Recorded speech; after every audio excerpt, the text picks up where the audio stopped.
ونعوذ باللہ من شرور انفسنا ومن سیئات اعمالنا من يهده الله فلا مضل له ومن يضلل فلا هادي له واشهد ان لا اله الا الله وحده لا شريك له واشهد ان محمدا عبده ورسوله اما بعد اعوذ باللہ من الشیطان الرجیم بسم اللہ الرحمن الرحیم وما جعلنا لبشر من قبلك الخلد افإن مت فهم الخالدون كل نفس ذائقۃ الموت۔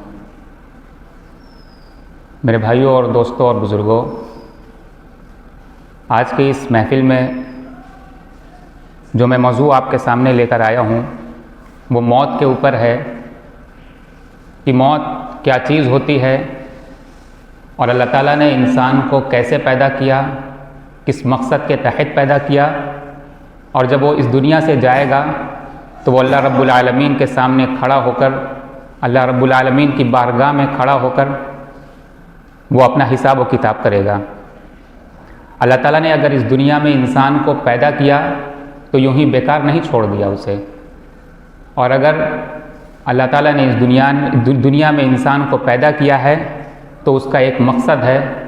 اس مقصد تک انسان کو پہنچنا چاہیے۔ اللہ تعالیٰ کہتے ہیں کہ ہم نے جب اس دنیا میں انسان کو پیدا کیا ہے تو اسے موت کے گھاٹ بھی ہم بھی اتاریں گے، اور چاہے اس دنیا میں انسان غریب ہو، فقیر ہو، مالدار ہو، کسی بھی طبقے سے تعلق رکھنے والا ہو، وہ امیر ہو، غریب ہو، مرد ہو، عورت ہو، وہ نیک ہو، بد ہو، سب کو، ہر انسان کو موت کے گھاٹ اترنا ہے ایک نہ ایک دن، اور یہ وقت مقرر نہیں ہے۔ اور اللہ تعالیٰ قرآن مجید میں ارشاد فرماتے ہیں کہ وَمَا جَعَلْنَا لِبَشَرٍ مِّن قَبْلِكَ الْخُلْدَ أَفَإِن مِّتَّ فَهُمُ الْخَالِدُونَ كُلُّ نَفْسٍ ذَائِقَةُ الْمَوْتِ۔ کیا اور آپ سے پہلے ہم نے کسی انسان کو ہمیشگی والی زندگی نہیں دی؟ کیا آپ فوت ہو گئے تو وہ ہمیشہ کے لیے زندہ رہیں گے؟ كُلُّ نَفْسٍ ذَائِقَةُ الْمَوْتِ، یقیناً ہر جاندار کو موت کا مزہ چکھنا ہے۔ یعنی اے محمد صلی اللہ علیہ وسلم، ہم نے آپ سے پہلے جتنے بھی لوگ آئے ہیں، جتنے بھی انبیاء آئے ہیں، جتنے بھی انسان آئے ہیں، ہم نے ان کو ہمیشگی والی زندگی نہیں دی ہے۔ اگر ہم نے انہیں پیدا کیا تو ہم نے انہیں موت کے گھاٹ بھی اتارا ہے، اور آپ بھی ہمیشہ زندہ رہنے والوں میں سے نہیں ہیں۔ کل نفس ذائقۃ الموت، ہر نفس کو موت کا مزہ چکھنا ہے۔ اس دنیا میں جتنی بھی ذی روح ہیں، جتنے بھی انسان ہیں، ہم نے جتنے لوگوں کو بھی پیدا کیا، چاہے وہ انسان ہوں، چاہے وہ چرند پرند ہوں، ہم نے جتنے لوگوں کو بھی پیدا کیا ہے، ہم ایک دن ان کو موت کے گھاٹ اتاریں گے۔ اور اللہ تعالیٰ نے موت کے فرشتے کو حضرت موسیٰ علیہ السلام کے پاس بھیجا کہ جاؤ موسیٰ کی روح نکال کر لے آؤ، روح قبض کر کے لے آؤ۔ تو موسیٰ علیہ السلام نے اس فرشتے کو ایک تھپڑ رسید کیا، اس کی ایک آنکھ باہر آ گئی۔ وہ اللہ تعالیٰ کی بارگاہ میں جاتا ہے وہ فرشتہ اور کہتا ہے کہ اللہ، تو نے تو مجھے ایک ایسے بندے کے پاس بھیجا ہے جو موت کا خواہش مند ہی نہیں ہے، جو یہ چاہتا ہی نہیں کہ مجھے موت آئے۔ اللہ تعالیٰ نے اس فرشتے کی ایک آنکھ کو واپس لوٹایا اور کہا کہ جاؤ موسیٰ سے کہو کہ اپنے اس ہاتھ کو کسی جانور کے اوپر رکھیں،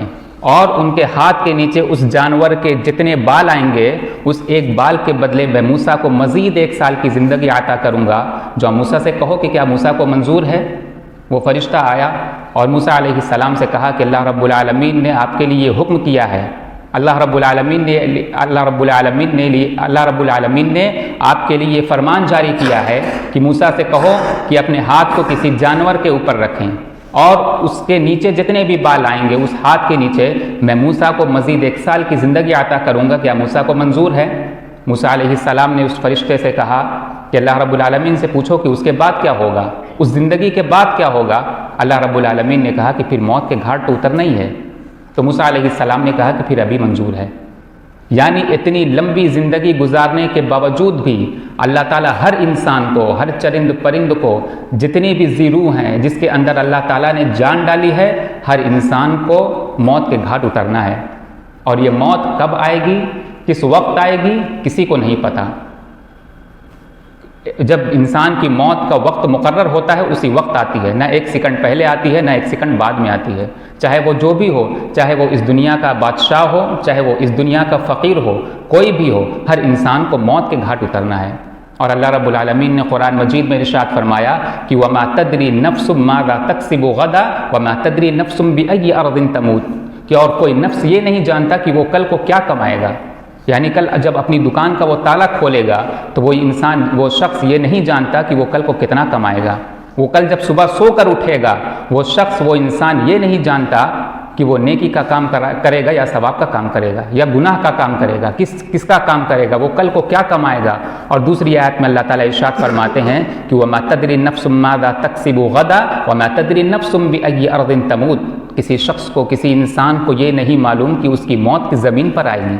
ایک انسان اپنے گاؤں میں، ایک انسان اپنے شہر میں پوری زندگی گزار دیتا ہے، لیکن جب وہ بیمار ہوتا ہے آخری وقت میں یا علاج کے لیے جب باہر جاتا ہے تو کہیں اس کی ہاسپٹل میں موت ہوتی ہے، کبھی اس کے گاؤں میں، اس کے شہر میں علاج نہیں ہو پاتا تو دوسری جگہ جاتا ہے تو وہاں سے اس کی لاش آتی ہے. یا ایک انسان اپنی زندگی اپنے گاؤں، اپنے شہر میں گزارتا ہے تو وہاں پر بھی اس کی موت ہو جاتی ہے. لیکن اللہ تعالیٰ کہتے ہیں کہ وَمَا تَدْرِي نَفْسٌ مَاذَا تَكْسِبُ غَدًا وَمَا تَدْرِي نَفْسٌ بِأَيِّ أَرْضٍ تَمُوتُ. کہ کوئی شخص، کوئی انسان یہ نہیں جانتا کہ وہ کس زمین پر مرے گا، اس کی موت کب آئے گی. یہ صرف اللہ رب العالمین کو معلوم ہے جو تمہارا پروردگار ہے. اور ہر انسان کو ہمیشہ اپنی موت کے بارے میں سوچنا چاہیے، اپنی موت کے بارے میں فکر مند ہونا چاہیے کہ ہم اس دنیا میں پیدا ہوئے ہیں تو ہم کس لیے پیدا کیے گئے ہیں، ہمارا مقصد حیات کیا ہے. اللہ تعالیٰ کہتے ہیں کہ تبارک الذی بیدہ الملک وہو علی کل شیء قدیر، کہ بابرکت ہے وہ ذات جس کے ہاتھ میں بادشاہت ہے. الذی خلق الموت والحیات لیبلوکم ایکم احسن عملا. اللہ تعالیٰ نے موت اور حیات کو کیوں پیدا کیا ہے؟ ایک بچہ اس دنیا میں پیدا ہوتا ہے، ایک بوڑھا اس دنیا سے واپس جاتا ہے.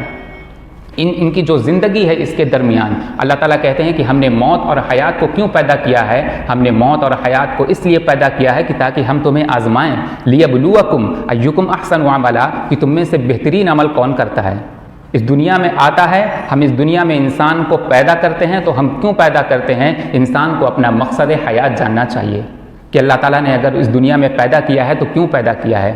اور دوسری جگہ اللہ تعالیٰ نے قرآن مجید میں ارشاد فرماتے ہیں کہ اللہ الذی خلقکم من ضعف، کہ اللہ تعالیٰ نے انسان کو کمزوری میں پیدا کیا. یعنی جب بچہ ایک پیدا ہوتا ہے تو سوائے رونے کے اس کے کچھ اور نہیں آتا، صرف روتا رہتا ہے. اسے اس دنیا کے بارے میں کچھ بھی معلومات نہیں ہوتی، صرف روتا رہتا ہے. تو اللہ تعالیٰ کہتے ہیں کہ اللہ الذی خلقکم من ضعف، ہم نے انسان کو کمزوری میں پیدا کیا. ثم جعل من بعد ضعف قوة، پھر اس کمزوری کے بعد ہم نے اسے توانائی بخشی، اسے جوان بنایا، اس کے اندر طاقت پیدا کی. ثم جعل من بعد قوة ضعفا وشیبا، پھر اس قوت کے بعد، اس طاقت کے بعد ہم نے اسے بوڑھا اور کمزور بنا دیا. اللہ رب العالمین نے اس آیت کے اندر انسانی زندگی کا پورا نقشہ کھینچا ہے کہ ہم نے انسان کو کیوں بنایا اور کس لیے بنایا ہے. تو انسان کو چاہیے کہ جب اللہ رب العالمین نے اس دنیا میں اس کو پیدا کیا ہے تو وہ انسان اپنے مقصد حیات کو پہچانے کہ ہم اس دنیا میں کیوں پیدا کیے گئے ہیں، کس لیے پیدا کیے گئے ہیں. اور اللہ رب العالمین نے کئی جگہ ارشاد فرمایا کہ دیکھو یہ دنیا لہو و لعب ہے. انما الحیات الدنیا لہو و لعب وان الدار الاخرۃ لہی الحیوان، کہ یہ دنیا کھیل اور تماشا ہے. یہ دنیا جو تمہیں جتنی رنگین دکھتی ہے اتنی رنگین ہے نہیں. اس دنیا میں تم آتے ہو تو یہ مت سوچو کہ مجھے اس دنیا میں ہی رہنا ہے. اس دنیا کے بعد ایک اور دنیا ہے جو ہمیشہ کی زندگی ہے، جہاں پر تمہیں ہمیشہ رہنا ہے. اس کی فکر کرو اور اس کو جانو پہچانو کہ ہم جب اس دنیا میں پیدا کیے گئے ہیں تو اللہ رب العالمین کی اطاعت کریں، اللہ اور اس کے رسول کی اطاعت کریں، اس کے فرمان پہ چلیں، نمازوں کی پابندی کریں. اللہ رب العالمین نے ہمیں جس چیز کا حکم دیا ہے، اللہ اور اس کے رسول نے جس چیز کا ہمیں حکم دیا ہے ہم اس کی اطاعت کریں، اور جس چیز سے روکا ہے ہمیں چاہیے کہ ہم اس چیز سے رک جائیں. اور انسان اپنے مقصد حیات کو اس وقت پہچانتا ہے جب ہمیشہ اپنی موت کو یاد رکھتا ہے. اور اللہ رب العالمین نے، اور حضرت عبداللہ ابن عمر رضی اللہ عنہ سے روایت ہے کہ میں اللہ کے رسول صلی اللہ علیہ وسلم کے ساتھ تھا. اچانک ایک انصاری آئے اور اس نے سلام کیا اور کہا کہ اللہ کے رسول صلی اللہ علیہ وسلم، مومنوں میں سب سے افضل مومن کون ہے؟ اللہ کے رسول صلی اللہ علیہ وسلم نے فرمایا کہ احسنہم اخلاقا، کہ مومنوں میں سب سے اچھا انسان وہ ہے، سب سے اچھا شخص وہ ہے جو اچھے اخلاق والا ہو، جو لوگوں سے نرم گفتگو کرتا ہو، جو لوگوں سے اچھی باتیں کرتا ہو. وہ صحابی کچھ دیر ٹھہرے رہے، وہ انصاری، اور پھر انہوں نے کہا کہ اللہ کے رسول صلی اللہ علیہ وسلم، مومنوں میں سب سے زیادہ عقل مند کون ہے؟ اللہ کے رسول صلی اللہ علیہ وسلم نے فرمایا کہ مومنوں میں سب سے زیادہ عقل مند وہ ہے جو مرنے سے پہلے مرنے کی تیاری کر لے. یعنی جو مرنے سے پہلے مرنے کی تیاری کر لے، یعنی جو ہمیشہ اپنی آخرت کو، اپنی موت کو ہمیشہ یاد رکھتا ہو، وہ سب سے زیادہ اس دنیا میں عقل مند ہے۔ آج ہم سے کوئی عقل مند پوچھے کہ اس دنیا میں عقل مند کون ہے، تو ہم کہیں گے جو سب سے بڑا کاروبار ہے، جس کے پاس مال و دولت ہے، جس کے پاس دنیا کی آسائش اور آرام ہے، وہ سب سے زیادہ عقل مند اور سب سے اچھا انسان ہے۔ لیکن اللہ کے رسول صلی اللہ علیہ وسلم نے فرمایا کہ جو مرنے سے پہلے مرنے کی تیاری کر لے وہی سب سے زیادہ عقل مند ہے۔ اور کتنی حیرت ہوتی ہے اس شخص پر جو اپنے کندھوں پر کئی جنازے اٹھا چکا ہو، اپنے ہاتھوں سے کئی لوگوں کو دفن کر چکا ہو، کئی فوتشدگان کو دفن کر چکا ہو، اپنی کانوں سے کئی لوگوں کی اچانک موت کے واقعات سن چکا ہو، اپنی آنکھوں سے قبرستان کے کئی خوفناک مناظر دیکھ چکا ہو، اس کے باوجود بھی اپنی موت سے غافل ہو۔ بڑی حیرت ہوتی ہے اس شخص پر۔ ایک انسان کے گھر میں جب کسی کا انتقال ہوتا ہے، اس دنیا سے جب کوئی رخصت ہوتا ہے، چاہے وہ اس کے والدین ہوں، چاہے وہ اس کے بھائی ہوں، چاہے وہ اس کے رشتہ دار ہوں، چاہے وہ اس کی بہن ہو، کوئی بھی جب اس دنیا سے رخصت ہوتا ہے تو وہ شخص اپنے ان نازک کندھوں پر جنازہ اٹھا کر لے جاتا ہے، اپنے ان ہاتھوں سے لوگوں کو دفن کرتا ہے، اپنے آنکھوں سے قبرستان کے خوفناک مناظر کو دیکھتا ہے، اور اس کے بعد جب وہاں پر مٹی دینے کے بعد وہیں پر ہاتھ جھاڑ کر واپس چلا آتا ہے، ایسا لگتا ہے کہ اسے اس دنیا سے جانا ہی نہیں ہے۔ اللہ کے رسول صلی اللہ علیہ وسلم نے فرمایا کہ دیکھو ہمیشہ اپنی موت کو یاد کیا کرو۔ کیوں؟ کیونکہ یہ تمہیں آخرت کی یاد دلاتی ہے۔ اور اللہ کے رسول صلی اللہ علیہ وسلم نے فرمایا کہ قبروں کی زیارت کیا کرو، کیونکہ میں نے تمہیں قبروں کی زیارت سے روک دیا تھا، اس لیے مجھے اندیشہ تھا، مجھے خطرہ تھا کہ تم اسے شرک کا اڈا نہ بنا لو، اس لیے میں نے تمہیں قبروں کی زیارت سے روک دیا تھا، لیکن تم قبروں کی زیارت کیا کرو فإنہا تذکر الآخرہ، کیونکہ یہ تمہیں آخرت کی یاد دلاتی ہے۔ ایک انسان جب قبروں پر جاتا ہے، قبروں کی زیارت کے لیے جاتا ہے، تو اپنے ان رشتہ داروں کے پاس جاتا ہے، اپنے ان ماں باپ کی قبروں پر جاتا ہے، اپنے بھائی بہنوں کی قبروں پر جاتا ہے، تو وہ یہ سوچتا ہے کہ جو کل ہمارے درمیان موجود تھے، ہمارے ساتھ کھاتے تھے، پیتے تھے، ہمارے ساتھ کاروبار کیا کرتے تھے، ہمارے ساتھ کھیلا کودا کرتے تھے، وہ آج اس مٹی کے نیچے دبے ہوئے ہیں، کل ہمیں بھی اس مٹی کے اندر آنا ہے۔ تو جب انسان قبروں کی زیارت کرتا ہے، قبر کے پاس جاتا ہے، تو اسے آخرت کی یاد آتی ہے۔ کیوں؟ کیونکہ قبر آخرت کی پہلی منزل ہے، اور اللہ کے رسول صلی اللہ علیہ وسلم نے فرمایا تھا کہ قبروں کی زیارت کیا کرو فإنہا تذکر الآخرہ، کیونکہ یہ تمہیں آخرت کی یاد دلاتی ہے۔ اور ہمیشہ انسان کو اپنے مقصد حیات کو پہچاننا چاہیے کہ انسان اس دنیا میں کیوں آیا ہے۔ ایک لکھنؤ کے بہت بڑے شاعر گزرے ہیں، وہ آدھی رات کو شراب خانے سے نکل رہے تھے، شراب پی کر نشے کی حالت میں دھت تھے، غشی آئی، چکر آیا، اور جب وہ گرے ہیں تو ایک گندی نالی بہہ رہی تھی، وہاں پر وہ گرے ہیں، اور صبح ان کی لاش برآمد ہوئی ہے، وہیں پر گر کر ان کی موت ہو گئی، اور صبح ان کی لاش برآمد ہوئی ہے۔ ذرا آپ تصور کیجئے، سوچئے کہ وہ کس حالت میں مرے ہیں، کس کنڈیشن میں مرے ہیں وہ۔ ایک انسان نشے کی حالت میں شراب پی کر، جس کو اللہ نے حرام قرار دیا ہو، ایک انسان وہ شراب پی کر نشے کی حالت میں اس دنیا سے گیا ہو، اور اللہ رب العالمین کی بارگاہ میں جا کر وہ کیا منہ دکھائے گا، کس بات کا حساب دے گا وہ، کہ اے اللہ تو نے اس دنیا میں جتنی بھی ہمیں زندگی دی، یعنی جب ہمیں عقل و شعور دیا، ہمیں دنیا پہچاننے کی صلاحیت اور طاقت دی، ہمیں اچھائی اور برائی پہچاننے کی صلاحیت اور قوت دی، اس کے باوجود بھی ہم نے تیری نافرمانی کر کے اس دنیا سے آیا ہوں، اے اللہ تو ہی بتا کہ میرا کیا علاج ہے، میں کہاں جاؤں گا۔ تو انسان کو چاہیے کہ ہمیشہ انسان اپنے مقصد حیات کو پہچانے، اور انسان اپنے ذہنوں سے ان چیزوں کو نکال لے کہ وہ بوڑھا ہو کر مرے گا۔ آپ نے دیکھا ہوگا، اور آپ اپنے گاؤں میں، اپنے شہروں میں اندازہ لگا لیجئے، دیکھ لیجئے کتنے بوڑھے ہیں۔ کیا انسان جوانی میں موت نہیں ہوتی اس کی؟ کیا انسان 20 سال، 40 سال، 60 سال عین جوانی میں انسان ہٹا کٹا ہوتا ہے، کیا اس وقت انسان کی موت نہیں آتی؟ اللہ تعالیٰ تو کہتے ہیں کہ وَمَا تَدْرِي نَفْسٌ مَاذَا تَكْسِبُ غَدًا وَمَا تَدْرِي نَفْسٌ بِأَيِّ أَرْضٍ تَمُوتُ، تمہیں تو معلوم ہی نہیں کہ تمہاری موت کب آئے گی، اس دنیا سے تم کب رخصت ہوگے، تم پیدا تو ہو گئے ہو، تم اس دنیا میں زندگی اور سانس تو لے رہے ہو، زندگی گزار رہے ہو، سانس لے رہے ہو، سب کچھ کر رہے ہو، چل رہے ہو، پھر رہے ہو، لیکن تمہیں یہ تو نہیں پتا کہ تم اس دنیا سے کب جاؤ گے۔ تو انسان ہمیشہ آخرت کی تیاری میں لگا رہے۔ انسان کو چاہیے کہ ہمیشہ اپنے آپ کو ایسا بنائے کہ جب بھی موت آئے، کبھی بھی موت آئے، تو اللہ تعالیٰ کے روبرو ہو کر، اللہ تعالیٰ کے سامنے کھڑا ہو کر حساب دے سکے، کیونکہ اس دنیا میں انسان کو رہنا نہیں ہے۔ اور جب انسان کی موت کا وقت قریب آتا ہے، وہ دنیا کا سب سے مشکل اور ترین وقت ہوتا ہے، سب سے مشکل وقت ہوتا ہے، اور اس کی مثال اللہ کے رسول صلی اللہ علیہ وسلم کی موت کی ہے۔ حضرت عائشہ رضی اللہ عنہا بیان کرتی ہیں کہ اللہ کے رسول صلی اللہ علیہ وسلم جب آخری وقت میں تھے، اپنے موت کے آخری وقت میں تھے، تو ان کو اتنی تکلیف، اتنی شدت تھی موت کی کہ ان کے سامنے ایک پانی کا پیالہ رکھا ہوا تھا، اور وہ اپنے ہاتھ کو اس پیالے میں ڈالتے اور اپنے چہرے پر مرتے اور کہتے ہیں کہ لا الہ الا اللہ ان للموت لسکرات،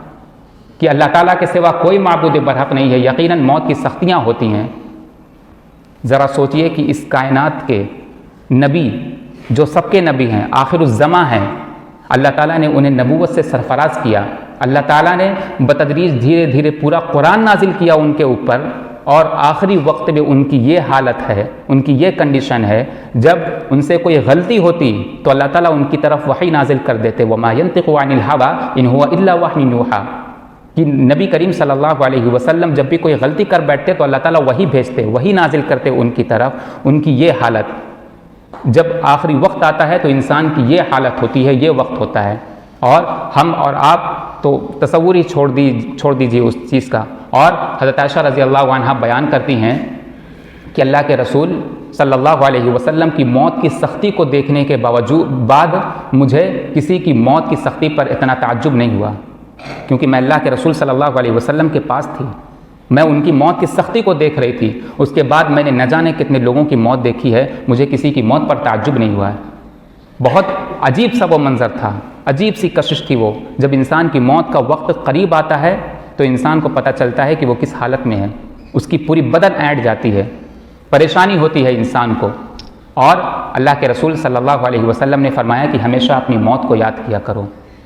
کیونکہ یہ تمہیں آخرت کی یاد دلاتی ہے، اور جب ہمیشہ انسان اپنے ذہنوں میں ان چیزوں کو لے کر چلے گا کہ ہمیں اس دنیا میں رہنا نہیں ہے، ہمیں اس دنیا سے جانا ہے، ہمیں اس دنیا سے کوچ کرنا ہے، تو وہ انسان اپنے مقصد حیات کو پہچانے گا، اللہ رب العالمین اور اللہ کے رسول صلی اللہ علیہ وسلم کے فرمان کو پہچانے کا۔ ایک راوی، بہت بڑے راوی گزرے ہیں، بہت بڑے راوی گزرے ہیں جن کو ابو ہریرہ کہا جاتا ہے، اللہ کے رسول صلی اللہ علیہ وسلم کے ساتھ رہتے تھے وہ، اور جب ان کی وفات کا وقت قریب آیا ہے، جب ان کی موت کا وقت قریب آیا ہے تو وہ رونے لگے۔ جو لوگ ان کے پاس ارد گرد تھے وہ ان سے پوچھنے لگے کہ آپ کیوں رو رہے ہیں، کہ آپ کو اس بات کا غم ہے کہ آپ اس دنیا سے جا رہے ہیں؟ تو انہوں نے کہا کہ نہیں، مجھے اس بات کا غم نہیں ہے کہ میں اس دنیا چھوڑ کر جا رہا ہوں، اس دنیا سے رخصت ہو رہا ہوں، مجھے اس بات کا غم نہیں ہے، مجھے اندیشہ اس بات کا ہے، مجھے خطرہ اس بات کا ہے کہ میں اس دنیا سے رخصت ہو کے جا تو رہا ہوں، لیکن پتہ نہیں میرا ٹھکانہ جنت میں ہوگا یا جہنم میں ہوگا۔ ایک صحابی جو اللہ کے رسول صلی اللہ علیہ وسلم کے سائے میں اپنی زندگی گزارے ہوں، اللہ اور اس کے رسول کی اطاعت کی ہو، کوئی گناہ کا کام نہ کیا ہو، کوئی ایسی چیزیں نہ کی ہوں، اس کے باوجود جب اس دنیا سے جا رہے ہیں تو اپنے دل میں یہ ملال لے کر جا رہے ہیں، یہ غم لے کر جا رہے ہیں کہ پتہ نہیں میرا ٹھکانہ کن لوگوں میں ہو، میں جنت میں جاؤں گا یا جہنم میں۔ تو ہمیں اپنا تصور دیکھنا چاہیے کہ ان صحابہ کو لے کر، اللہ کے رسول صلی اللہ علیہ وسلم کی وفات کو لے کر اور اپنے آپ کو لے کر ہمیں سوچنا چاہیے کہ ہم کس طریقے سے اپنے آپ کی زندگی گزار رہے ہیں۔ کیا ہم اللہ اور اس کے رسول کی اطاعت کر رہے ہیں اس دنیا میں رہتے ہوئے؟ کیا ہم اللہ اور اس کے رسول کے کہنے پر چل رہے ہیں اس دنیا میں رہتے ہوئے؟ ہمیں اس بات کا تصور کرنا چاہیے، سوچنا چاہیے۔ اور انسان جب اس دنیا سے پریشان ہوتا ہے، اللہ تعالیٰ اس کو جب آزمائش میں ڈالتے ہیں تو وہ انسان پریشان ہو جاتا ہے۔ ایک صحابی، اللہ کے رسول صلی اللہ علیہ وسلم اور مشرکین کے درمیان جنگ ہوئی، تو اس میں ایک صحابی بہت بہادری اور بڑی شجاعت کے ساتھ لڑے ہیں، وہ تلواریں لے کر مشرکین کی گردنوں کو چھٹکا دیتے تھے، اور صحابہ نے جب ان کا یہ رویہ دیکھا، یہ عمل دیکھا تو بہت خوش ہوئے کہ ایک صحابی ہم میں سے تو ہے جو بہادر اور شجاعت ہے، جو بڑی بہادری کے ساتھ لوگوں سے لڑ رہا ہے۔ تو جب جنگ ختم ہوئی ہے اور فتح حاصل ہوئی ہے تو اللہ کے رسول صلی اللہ علیہ وسلم اپنے حجرے میں گئے ہیں، اور کچھ صحابی بھی آپ کے پیچھے آئے ہیں، اور کہا کہ اللہ کے رسول صلی اللہ علیہ وسلم، آپ نے اس شخص کو دیکھا نہیں، اس صحابی کو دیکھا نہیں کہ جو کتنی بہادری کے ساتھ لوگوں سے لڑ رہا تھا، لوگوں کی گردنیں چھٹکا رہا تھا، آپ نے اس شخص کو دیکھا نہیں؟ لوگ صحابہ اللہ کے رسول صلی اللہ علیہ وسلم کے سامنے اس صحابی کی تعریف کرنے لگے، تو اللہ کے رسول صلی اللہ علیہ وسلم نے جو جملہ بولا تھا، صحابہ اس سے دنگ رہ گئے، کہا کہ تم نے دیکھا کہ وہ کتنی بہادری کے ساتھ لڑ رہے تھے، تمہارے نزدیک وہ شخص کتنا اچھا ہے؟ صحابہ نے کہا کہ ہاں اللہ کے رسول صلی اللہ علیہ وسلم بڑا اچھا وہ شخص ہے، اللہ اور اس کے رسول کی اطاعت کرتا ہے، وہ جنگ میں شریک ہوتا ہے اور بڑی بہادری اور شجاعت کے ساتھ لڑتا ہے، لیکن اللہ کے رسول صلی اللہ علیہ وسلم نے فرمایا کہ وہ جہنمی ہے۔ صحابہ نے کوئی سوال نہیں کیا، کچھ نہیں کہا، کیونکہ جانتے تھے کہ یہ جو نبی کہتا ہے وہ سچ کہتا ہے۔ وہاں پر صحابہ واپس چلے آئے اور کچھ صحابی اکٹھا ہوئے اور کہا کہ اللہ کے رسول صلی اللہ علیہ وسلم کی اس بات نے تو مجھے پریشان کر دیا ہے۔ تو وہ ان میں سے ایک صحابی تھے، انہوں نے کہا کہ آج سے میں ان کا پیچھا کروں گا، میں دیکھتا ہوں کہ اللہ کے رسول صلی اللہ علیہ وسلم نے ان کو جہنمی کیوں کہا ہے، ایسی کیا بات ہے ان کے اندر۔ تو ایک صحابی ان کے پیچھے لگ گئے، ان کا تعاقب کیا، اور جہاں جہاں وہ جاتے وہ صحابی بھی ان کے پیچھے جاتے، جہاں وہ رکتے ٹھہرتے وہاں پر وہ بھی ٹھہرتے۔ اچانک ایسا ہوا کہ وہ شدید زخمی ہو گئے، وہ صحابی جن کے بارے میں صحابہ تعریف کر رہے تھے، اور اتنا زخمی ہوئے ہیں کہ وہ اپنے اس درد کو، اپنی اس تکلیف کو برداشت نہیں کر سکے، اور انہوں نے اپنی تلوار نکال کر اپنے آپ کو ہلاک کر دیا، اپنے آپ سے اپنی خود کی جان لے لی۔ اور وہ صحابی دوڑے دوڑے اللہ کے رسول صلی اللہ علیہ وسلم کے پاس آئے ہیں اور انہوں نے کہا کہ اشہد انک رسول اللہ، کہ میں گواہی دیتا ہوں کہ آپ اللہ کے سچے رسول ہیں، کہ جو آپ نے کہا تھا کہ انہوں نے ایسا ہی کیا، کیونکہ انسان یہ پورا کا پورا جسم، یہ آنکھ، یہ کان، یہ ناک، یہ ساری چیزیں، یہ جتنے بھی اعضاء ہیں، یہ ساری چیزیں اللہ کی امانت ہے، ہمیں اس پر کوئی حق نہیں کہ ہم اپنی جان لے لیں۔ ایک انسان دنیا کی پریشانیوں میں مبتلا ہوتا ہے، اللہ تعالیٰ اگر اسے آزمائش میں مبتلا کرتے ہیں، کوئی اپنے کاروبار سے پریشان ہوتا ہے، کوئی اپنے گھر بار سے، اپنے بیوی بچوں سے پریشان ہوتا ہے، کوئی کسان اگر اس کی فصل نہیں اچھی اگتی، بارش ہو جاتی ہے، اس کی فصل، اس کا دھان سب کچھ خراب ہو جاتا ہے، تو کچھ کسان ایسے ہوتے ہیں جو پٹری کے سامنے جا کر کود کر اپنی جان دے دیتے ہیں۔ ایک انسان کاروبار میں پریشان ہوتا ہے، اس کا نفع اور نقصان کا مالک تو صرف اللہ ہے، وہ دیتا ہے نفع اور نقصان، انسان کے بس میں نہیں ہے کہ وہ کسی کو روزی دے دے یا کسی کو نفع اور نقصان پہنچا سکے۔ ایک انسان ایک کاروبار جب اپنے کاروبار سے پریشان ہوتا ہے، جب اس کا کوئی نقصان ہوتا ہے تو وہ پھانسی کے پھندے پر لٹک جاتا ہے اور اپنی جان دے دیتا ہے۔ ایسے لوگوں کا ٹھکانہ اچھا نہیں ہے۔ اللہ کے رسول صلی اللہ علیہ وسلم نے اس شخص کو ایسا ہی نہیں کہا تھا کہ وہ جہنمی ہے، انہوں نے شاید اگر وہ اپنی اس تکلیف کو ذرا سا برداشت کر لیتے، ہو سکتا ہے کہ اللہ تعالیٰ شہیدوں کے درجے میں انہیں داخل کرتا، کہ ایک انسان شدید زخمی ہو گیا ہے، اپنی تکلیف کو برداشت نہیں کر پا رہا ہے، تھوڑا سا اور برداشت کر لیتے تو شاید اللہ تعالیٰ اس صبر پہ انہیں جنت میں جگہ دے دیتے، لیکن اللہ کے رسول صلی اللہ علیہ وسلم نے فرمایا کہ وہ شخص جہنمی ہے، یعنی خودکشی کرنا حرام ہے۔ ایک انسان اگر دنیا کی پریشانیوں میں مبتلا ہوتا ہے، اللہ تعالیٰ اسے آزمائش میں مبتلا کرتے ہیں، تو اس انسان کو چاہیے کہ صبر کرے، کیونکہ اللہ تعالیٰ نے قرآن مجید میں ارشاد فرمایا کہ ان اللہ مع الصابرین، کہ اللہ تعالیٰ صبر کرنے والوں کے ساتھ ہے، صابرین کے ساتھ ہے۔ جو انسان صبر کرتا ہے اس دنیا میں، اللہ تعالیٰ اس کا ساتھ دیتے ہیں، اس کا یوں ہی ساتھ نہیں چھوڑ دیتے ہیں۔ اور جب انسان اس دنیا سے جاتا ہے، اس دنیا سے پرواز کرتا ہے، اور جب اس کے رشتہ دار، اس کے گھر والے، اس کے بیٹے جب اسے قبرستان میں اتارتے ہیں اور وہاں سے چھوڑ کر چلے آتے ہیں، تو 3 فرشتے آتے ہیں اور اس کو اٹھا کر بیٹھالتے ہیں، اور ان فرشتوں کی کیفیت بڑی عجیب ہوتی ہے، بڑی ڈراؤنی ہوتی ہے، ان کے عجیب سینگ ہوتی ہے، اور نہ جانے کیسی ڈراؤنی اور خوفناک ان کی شکلیں ہوتی ہیں۔ اور جب وہ اس مردے کو اٹھا کر بیٹھالتے ہیں تو اس سے 3 سوال پوچھتے ہیں کہ من ربک، ما دینک، ما ھذا الرجل الذی کان فیکم، کہ اے شخص یہ بتاؤ کہ تمہارا رب کون ہے۔ کہ اگر وہ انسان اچھا ہوتا ہے، نیک ہوتا ہے، اس دنیا میں اچھے اعمال کر جاتا ہے، اللہ اور اس کے رسول کی اطاعت کر کے جاتا ہے، تب تو وہ کہہ دیتا ہے کہ ربی اللہ، کہ میرا رب اللہ ہے۔ پھر وہ سوال پوچھتے ہیں کہ ما دینک، فرشتے وہ اس شخص سے سوال پوچھتے ہیں کہ ما دینک، تمہارا دین کیا ہے؟ تو وہ شخص کہتا ہے کہ میرا دین اسلام ہے۔ اور پھر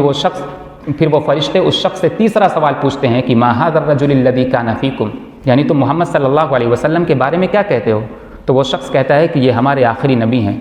ہم نے ان کا کلمہ پڑھا ہے۔ اگر یہ تینوں سوال کا جواب وہ شخص دے لے جاتا ہے تو فرشتے جو ہے اسی کی قبر میں سے ایک جہنم کی کھڑکی کھولتے ہیں اس اچھے انسان جو ہوتا ہے، اور اس جہنم میں یعنی آگ کے شعلے جو ہوتے ہیں ایک دوسرے کو کھا رہے ہوتے ہیں، اور وہ فرشتے اس شخص سے کہتے ہیں کہ دیکھو اللہ تعالیٰ نے یہ جہنم تیار کر کے رکھی ہے، اللہ تعالیٰ نے تم کو اس سے کیسے بچا لیا ہے، اور کیوں بچایا ہے؟ کیونکہ تم اس دنیا میں اچھے اعمال کر آئے ہو، اللہ اور اس کے رسول کی اطاعت کر کے آئے ہو، اس لیے اللہ تعالیٰ نے تمہیں اس جہنم سے بچا لیا ہے، اس جہنم کی آگ سے، اس جہنم کے عذاب سے بچا لیا ہے جو اللہ تعالیٰ نے تیار کر رکھا ہے برے لوگوں کے لیے۔ اور جو شخص جو برا ہوتا ہے، اس دنیا میں برے کام کر کے جاتا ہے، تو فرشتے بھی اس سے یہی 3 سوال پوچھتے ہیں کہ من ربک، ما دینک، ما ھذا الرجل الذی کان فیکم۔ تو وہ شخص کہتا ہے کہ ہاں لا ادری، میں تو جانتا ہی نہیں کہ یہ کیا چیزیں ہوتی ہیں، ہاں لوگوں سے سنتا تھا کہ جو لوگ کہتے تھے وہی میں بھی بول دیا کرتا تھا۔ تو فرشتے جو ہے اس کی قبر میں سے ایک کھڑکی کھولیں گے، ایک سوراخ کھولیں گے، جو جنت کے باغیچے ہوں گے، اچھی خوشبوئیں آ رہی ہوں گی وہاں سے۔ تو فرشتے اس سے کہیں گے کہ دیکھو تم اللہ اور اس کے رسول کی اطاعت کر کے اس دنیا سے نہیں آئے ہو، برے کام کر کے آئے ہو، اللہ اور اس کے رسول کی نافرمانی کر کے آئے ہو، اللہ اور اس کے رسول نے جو تمہیں حکم دیا تھا اس حکم کی نافرمانی کر کے آئے ہو، دیکھو اللہ تعالیٰ نے نیک لوگوں کے لیے یہ جنت تیار کی تھی اور تمہیں اس سے کیسے محروم کر دیا گیا ہے۔ تو وہ شخص وہاں پر سوائے افسوس اور پچھتاوے کے کچھ حاصل نہیں ہوگا۔ اور جب انسان اس دنیا سے جاتا ہے، اس سارے اعمال اس کے منقطع ہو جاتے ہیں سوائے 3 چیزوں کے، ایک تو صدقہ جاریہ، دوسرا یہ کہ علم ينتفع به یعنی علم نافع، اور تیسرا یہ ہے کہ او ولد صالح، اس کی نیک اولاد، یعنی اس دنیا میں جب انسان رہتا ہے، کسی کے گھر میں پائپ لگوا دیا، کہیں روڈ اور سڑک بنوا دی، کہیں کوئی ایسا کام کر دیا، کہیں مدرسہ بنوا دیا، مسجد بنوا دیا، تو جب اس دنیا سے انسان جاتا ہے تو وہ ثواب ہمیشہ کے لیے اس کو ملتا رہتا ہے. اس کو کہتے ہیں صدقہ جاریہ. اور جو دوسری چیز ہے او علم ينتفع به، یعنی ایک استاذ اپنے شاگردوں کو جو کچھ پڑھاتا ہے وہ شاگرد جب تک اس دنیا میں رہتے ہیں دین کو پھیلاتے رہیں گے، اور جب تک پھیلاتے رہیں گے تب تک اس کو اس چیز کا ثواب ملتا رہے گا، اس صدقہ جاریہ کا. کوئی کتاب چھپوا دی، کوئی چیز ایسی کروا دی جس کو لوگ اچھی نیت سے دیکھتے ہوں، پڑھتے ہوں، تو اس کو انشاءاللہ اللہ تعالیٰ کی طرف سے ثواب ملتا رہے گا ہمیشہ ہمیشہ کے لیے، چاہے وہ اس دنیا میں ہو چاہے وہ آخرت میں ہو، چاہے وہ اس دنیا سے رخصت ہو جائے وہاں پر بھی اس کو ثواب ملتا رہے گا. اور تیسری جو چیز ہے وہ ہے ولد صالح، نیک اولاد. جب اس دنیا سے ماں باپ چلے جاتے ہیں، اس دنیا سے جب لوگ رخصت ہو جاتے ہیں تو وہاں پر وہ چاہتے ہیں کہ ہمیں کوئی ثواب پہنچانے والا ہو، ہمارے لیے کوئی دعا کرنے والا ہو کہ جو ہم پر عذاب ہو رہا ہے وہ ٹل جائے. اگر آپ اپنے بچوں کی اچھی تربیت اور اچھی پرورش کر کے جائیں گے اس دنیا سے تو وہ اس دنیا میں بھی رہتے ہوئے رب ارحمہما کما ربیانی صغیرہ کی دعائیں کریں گے کہ اللہ جیسے میرے ماں باپ نے مجھے بچپن میں پالا ہے ایسا تو بھی ان پر رحم کر. اور جب اس دنیا سے آپ چلے جائیں گے تو وہ آپ کے لیے مغفرت کی دعائیں کریں گے وہ اولاد. اس لیے انسان کو چاہیے، ماں باپ کو چاہیے کہ اپنی اولاد کی اچھی تربیت کریں. اگر آپ اپنے بچوں کو اسکول میں بھیج دیتے ہیں تو اسکول کے بھروسے نہ رہیں. ایک اچھا اسکول آپ کے بچوں کو اچھی تعلیم دے سکتا ہے، لیکن اچھی تربیت، اچھی تہذیب ایک ماں باپ ہی دے سکتے ہیں. تو انسان کو چاہیے کہ اس کے ماں باپ کو چاہیے کہ اپنے بچوں کو اچھی تربیت دیں. اور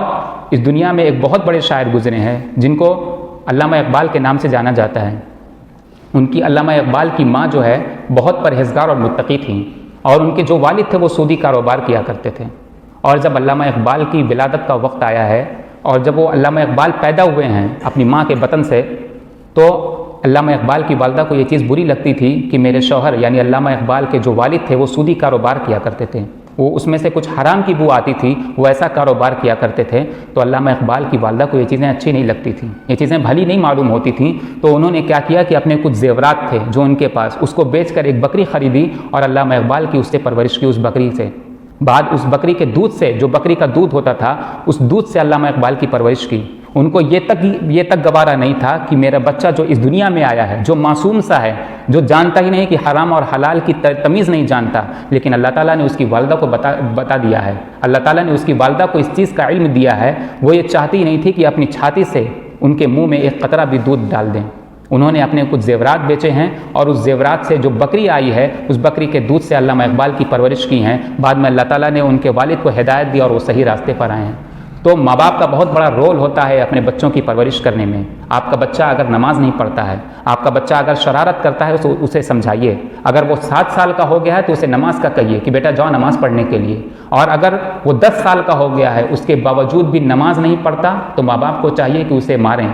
اسے سمجھائیں، اور اتنا ماریں کہ جس سے وہ سمجھ جائے. اتنا نہ مار دیں کہ وہ بیمار پڑ جائے یا پھر اسے چوٹ لگ جائے، بس اتنا ماریں کہ جس سے وہ سمجھ جائے. تو ماں باپ کو چاہیے کہ جب بچے 10 سال کے ہو جائیں تو انہیں نماز کے لیے کہیے، انہیں نماز کے لیے ٹوکیے، ان کا گھر میں ان کا بستر الگ کر دیجیے اور اپنے بچوں کی اچھی پرورش کیجیے. کیونکہ جب یہ بچے آپ کی نسل میں پلیں گے، آپ کی جو نسلیں آئیں گی وہ نسلوں کو بھی سنوارتے ہیں یہ بچے. اگر ان کو اچھی پرورش ملتی ہے، اچھی تعلیم ملتی ہے، آپ اگر انہیں اسکول بھیجتے ہیں تو اسکول میں کیا ہوتا ہے کہ اسکول میں صرف یہ ہے کہ بچوں کو تعلیم دی جاتی ہے، لیکن اچھی جو تربیت دیتے ہیں وہ ماں باپ ہی دیتے ہیں. اور انسان جب اس دنیا میں آیا ہے تو اس دنیا سے جائے گا ہی. تو جب آپ جائیں گے تو اس چیز کی تمنا کریں گے کہ کاش میری ایک اولاد ہوتی، اچھی اولاد ہوتی جو ہمارے لیے ہاتھ اٹھا کر دعائیں کرتی مغفرت کے لیے کہ اللہ میرے ماں باپ کو جہنم کی آگ سے بچا لے. اور اللہ کے رسول صلی اللہ علیہ وسلم ہمیشہ پناہ مانگا کرتے تھے جہنم کی آگ سے، جہنم سے، اور لوگوں کو بھی تاکید کیا کرتے تھے کہ دیکھو تم بھی جہنم کی آگ سے پناہ مانگو. اور حضرت ابراہیم علیہ السلام کا ایک واقعہ آتا ہے کہ حضرت ابراہیم علیہ السلام نے اللہ تعالیٰ سے پوچھا تھا کہ اللہ رب العالمین کہ میں دیکھنا چاہتا ہوں کہ اس دنیا میں یعنی جب بھی تو کسی کو موت دیتا ہے تو کیسے زندہ کرے گا. قرآن نے اس آیت میں بڑا خوبصورتی سے نقشہ کھینچا ہے کہ وَإِذْ قَالَ إِبْرَاهِيمُ رَبِّ أَرِنِي كَيْفَ تُحْيِي الْمَوْتَىٰ، کہ میرے رب میں دیکھنا چاہتا ہوں کہ تم مردوں کو کیسے زندہ کرتا ہے. تو قال اولم تؤمن، اللہ رب العالمین نے ارشاد فرمایا کہ ابراہیم کیا تمہیں یقین نہیں ہے، ایمان نہیں ہے کہ میں کسی کو اگر زندگی دیتا ہوں اور موت دیتا ہوں اس کے بعد پھر زندہ کرتا ہوں، کیا تمہیں اس چیز پر ایمان نہیں ہے؟ قال اولم تؤمن، تو ابراہیم علیہ السلام نے کہا تھا کہ قال بلا، کہ ہے اے اللہ ہے مجھے ایمان، اس چیز کا عقیدہ ہے، ایمان ہے۔ قال اولم تؤمن قال بلا ولکن یطمئن قلبی، لیکن میں چاہتا ہوں کہ میرے دل کو اطمینان ہو جائے، میں دیکھنا چاہتا ہوں کہ آپ کیسے زندہ کرتے ہیں۔ تو اللہ تعالیٰ نے کہا کہ قال فخذ اربعۃ من الطیر، کہ تم 4 پرندے لو، جس میں سے تفسیر میں ذکر آتا ہے کہ ایک مور تھا، کبوتر اور مرغا اور یہ ساری چیزیں تھیں، کوا۔ تو اللہ تعالیٰ نے حضرت ابراہیم علیہ السلام کو یہ کہا کہ تم 4 پرندے لو اور ان 4 پرندوں کو ٹکڑے ٹکڑے کر دو، ان کی قیمیں بنا دو، ان کی بوٹیاں الگ الگ کر دو اور ان کو ایک میں خلط ملط کر دو، اور جب تم ایسا کر دو گے تو ان پہاڑ پہ لے جا کر، یعنی ان ساری چیزوں کو، ان سارے گوشت کو، ان ساری چیزوں کو ایک پہاڑ پر لے جا کر رکھ دو الگ الگ، اور جب تم انہیں بلاؤ گے تو یہ واپس پہلے کی طرح تمہارے بلانے پر آئیں گی۔ قال فخذ اربعۃ من الطیر فصرهن الیک ثم اجعل على كل جبل منهن جزءا ثم ادعهن یاتینک سعیا، یعنی جب تم انہیں اشارہ کرو گے، جب تم انہیں بلاؤ گے ان کے ٹکڑے ٹکڑے کر کر، اس کے باوجود جب تم انہیں بلاؤ گے تو تمہاری پہلی آواز میں پہلے جیسے تھے، یعنی اگر وہ مور تھا تو مور کی شکل میں وہ تمہارے پاس دوڑتا ہوا آئے گا، اگر وہ کوا ہے تو وہ کوے کی شکل میں تمہارے پاس دوڑتا ہوا آئے گا۔ تو اللہ رب العالمین نے حضرت ابراہیم علیہ السلام کو یہ اختیار دیا تھا، ان کے بس میں نہیں تھا یہ کرنا کہ اگر وہ کسی کو موت دے دے تو وہ زندہ بھی کر دے، ان کے بس میں نہیں تھا، یہ صرف اللہ رب العالمین ان کو دکھانا چاہتا تھا، کیونکہ انہوں نے کہا تھا کہ قال بلا ولکن لیطمئن قلبی، کہ میرے رب میں صرف اس لیے دیکھنا چاہتا ہوں کہ تاکہ میرے دل کو اطمینان ہو جائے، میرے دل کو یہ اطمینان ہو جائے کہ تو مردوں کو کیسے زندہ کرتا ہے، صرف اس لیے انہوں نے کہا تھا۔ اور اللہ رب العالمین نے یہ کر دکھایا اور بعد میں کہا تھا کہ وَعْلَمْ أَنَّ اللَّهَ عَزِيزٌ حَكِيمٌ، کہ جان لو کہ تمہارا رب عزیز ہے، غالب اور حکمت والا ہے، سب کچھ کرنے پر قادر ہے، کیونکہ اس کے ہاتھ میں بادشاہت ہے۔ اللہ تعالیٰ کہتے ہیں کہ تبارک الذی بیدہ الملک وہو علی کل شیء قدیر، کہ بابرکت ہے وہ ذات جس کے ہاتھ میں بادشاہت ہے، کہ اللہ تعالیٰ انسان کو موت دیتے ہیں، انسان کو روزی دیتے ہیں، رزق دیتے ہیں، سب کچھ دیتے ہیں، اور انسان کو چاہیے کہ جب اس دنیا میں وہ آئے تو وہ اپنے مقصد حیات کو ضرور پہچان لے کہ ہم اس دنیا میں کیوں آئے ہیں، ہم اس دنیا میں پیدا کیے گئے ہیں، تو انسان کو یہ ضرور سوچنا چاہیے کہ ہمیں اس دنیا سے واپس بھی جانا ہے، اللہ کی بارگاہ میں کھڑے ہو کر ہمیں حساب بھی دینا ہے، اور تب انسان اس دنیا میں اچھی زندگی گزار کر جاتا ہے۔ اور اللہ کے رسول صلی اللہ علیہ وسلم نے فرمایا کہ اس دنیا میں ایسے رہو جیسے ایک اجنبی یا ایک مسافر رہتا ہے، یعنی وہ شخص اس دنیا سے لگاؤ نہیں لگاتا، اس دنیا کو اپنے دل میں نہیں بساتا۔ اور اللہ کے رسول صلی اللہ علیہ وسلم نے فرمایا ہے کہ جب انسان بڑا ہوتا ہے تو اس کے ساتھ 2 چیزیں اور بڑی ہوتی ہیں، ایک تو مال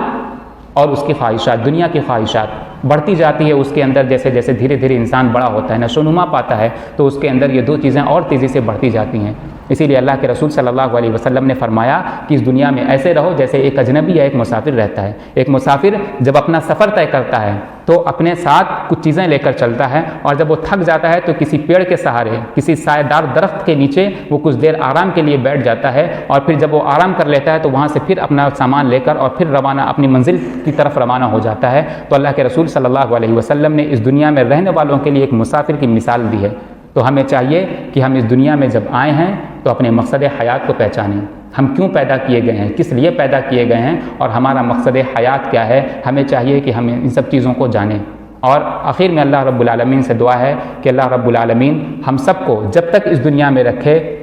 اسلام پر رکھے، اور جب ہماری موت آئے تو ایمان پر آئے، کیونکہ اللہ کے رسول صلی اللہ علیہ وسلم نے ایک جملہ سکھایا تھا کہ اللہم من احییتہ منا فاحیہ علی الاسلام ومن توفیتہ منا فتوفہ علی الایمان، کہ جب تک اس دنیا میں رکھ اللہ تو سلامتی کے ساتھ رکھ، اسلام پر رکھ، اور جب ہماری موت آئے اس دنیا سے جب ہم رخصت ہونے لگیں تو ایمان پر ہو۔ تو آخر میں اللہ تعالیٰ سے دعا ہے کہ اللہ رب العالمین ہم سب کو اس دنیا میں جب بھی رکھے سلامتی کے ساتھ رکھے، اللہ اور اس کے رسول کی اطاعت کے ساتھ ہم اس دنیا میں اپنی زندگی کو گزاریں۔ اے اللہ جو اس دنیا میں پریشان حال ہیں تو ان کی پریشانیوں کو دور فرما دے، اے اللہ جو قرض دار ہیں تو ان کی قرض داری کو دور فرما دے، اے اللہ تو ہم سب کو کہنے سننے سے زیادہ کہیں عمل کی توفیق فرما۔ آمین۔ وآخر دعوانا الحمد للہ رب العالمین۔ السلام علیکم۔